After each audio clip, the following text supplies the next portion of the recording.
Hello दोस्तों, NEET plus में आप लोगों का स्वागत है। तो आज हम लोग बात करेंगे बच्चों, किस टॉपिक के ऊपर बात करेंगे। तो वो अपना पीरियोडिक प्रॉपर्टी का टॉपिक है, जिसे इलेक्ट्रॉन गेन एंथैल्पी कहते हैं। अब ज़रा इसके बारे में ध्यान से समझेंगे। इलेक्ट्रॉन गेन एंथैल्पी होता क्या है। कोई आइसोलेटेड गैसियस एटम होगा, उसके वैलेंस शेल में एक इलेक्ट्रॉन ऐड करेंगे, तो उसे ऐड करने पर जो अमाउंट ऑफ एनर्जी यहाँ पे क्या करते हैं रिलीज़ होता है बच्चों, वो इलेक्ट्रॉन गेन एंथैल्पी कहलाता है।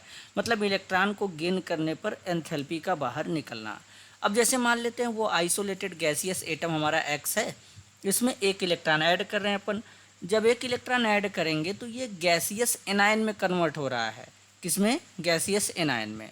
अब सबसे बड़ी बात यह है बच्चों कि जब एटम इलेक्ट्रॉन को ग्रहण करता है, गेन करता है, तो वो प्रोसेस हमारा एक्सोथर्मिक भी हो सकता है, एक्सोथर्मिक भी हो सकता है और इंडोथर्मिक भी हो सकता है। वो इंडोथर्मिक भी हो सकता है। अब ये जो प्रॉपर्टी है ये एलिमेंट के स्वभाव पे डिपेंड करेगा, नेचर पे डिपेंड करेगा बच्चों। अब जैसे मान लेते हैं कि अगर कोई एलिमेंट है, इलेक्ट्रॉन को गेन करता है, गेन करके एनर्जी को बाहर निकालता है, तो इस केस में उसका जो इलेक्ट्रॉन गेन एंथैल्पी होगा वो नेगेटिव में आएगा बच्चों। किस में आएगा? नेगेटिव में आएगा। अब जैसे पीरियोडिक टेबल में ग्रुप नंबर 17 के एलिमेंट होते हैं, जिनको हैलोजन फैमिली के एलिमेंट कहते हैं। किस क्या कहते हैं? हैलोजन फैमिली के एलिमेंट कहते हैं। अब हैलोजन फैमिली को एक्स से रिप्रेजेंट करते हैं। यहाँ पर fluorine, chlorine, bromine, iodine, statin भी आता है, लेकिन स्टैटिन रेडियो एक्टिव एलिमेंट है, तो इसके बारे में बात नहीं करेंगे बच्चों यहाँ पे। अब जो हैलोजन फैमिली के एलिमेंट होते हैं, इनका जो इलेक्ट्रॉन गेन एंथैल्पी होता है बहुत ज़्यादा नेगेटिव में होता है। क्यों? क्योंकि अगर हैलोजन फैमिली के एलिमेंट एक इलेक्ट्रॉन को गेन कर लेते हैं, तो एक इलेक्ट्रॉन को गेन करने के बाद ये स्टेबल कॉन्फ़िगरेशन को अचीव कर लेते हैं। अब स्टेबल कॉन्फ़िगरेशन को अचीव करने का मतलब क्या है कि ये नोबल गैस को फाइंड आउट कर लेते हैं। नोबल गैस का जो जनरल कॉन्फ़िगरेशन होता है वो क्या होता है? नोबल गैस का जो जनरल कॉन्फ़िगरेशन होता है NH2NP6 होता है। वैलेंस शेल पूरी तरीके से भर जाता है, तो ये इस काम को किया करते हैं बच्चों। अब जैसे मान लीजिए पूरे पीरियड, अगर हम बात करें पीरियोडिक टेबल में, अब थोड़ा इनके ट्रेंड को समझते हैं। पीरियोडिक टेबल में ध्यान से समझिएगा बच्चों, बड़ा ही इम्पोर्टेंट बात है। अब जैसे पीरियोडिक टेबल में अगर हम चलेंगे, इधर देखिएगा, इधर चलेंगे तो किस में चलेंगे? पीरियड में चलेंगे।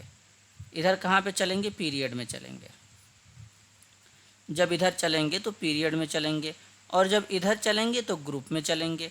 तो जब पीरियड में चलते हैं तो जो इलेक्ट्रॉन गेन एंथैल्पी होता है ये बच्चों क्या करता है? डिक्रीज करता है। और जब ग्रुप में चलते हैं तो इलेक्ट्रॉन गेन एंथैल्पी क्या करता है?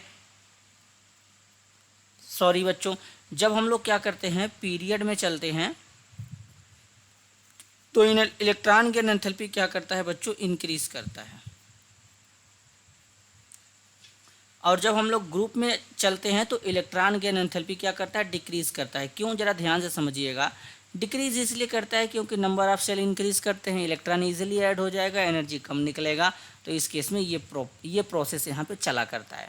अब पूरे पीरियोडिक टेबल में सबसे मोस्ट